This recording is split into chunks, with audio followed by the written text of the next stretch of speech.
इस चिट्ठी में ऐसे तमाम मिसाल हैं जहां पुलिस और प्रशासन खुद गलत काम कर रहे हैं। पुलिस ने तोड़फोड़ की है, उसका वीडियो है।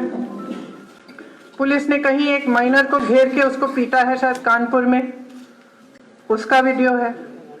तमाम इसमें ऐसे मिसाल हैं जहां जिससे ये दिख रहा है कि मुख्यमंत्री जी ने जो बयान दिया कि वो बदला लेंगे, उस बयान पे प्रशासन और पुलिस कायम है।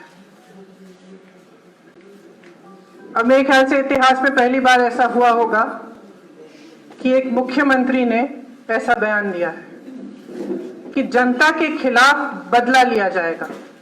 जो प्रॉपर्टीज कॉन्फिस्केट की गई हैं, जिसका नोटिस मिला है, उनमें दारापुरी जी भी हैं, वही 77 साल के आईपीएस रिटायर्ड ऑफिसर। प्रोबेबली उनके जीवन की पूरी वो कमाई है जिससे उन्होंने वो घर लिया, उस पर भी नोटिस आया है क्योंकि उन्होंने एक फेसबुक पोस्ट डाला।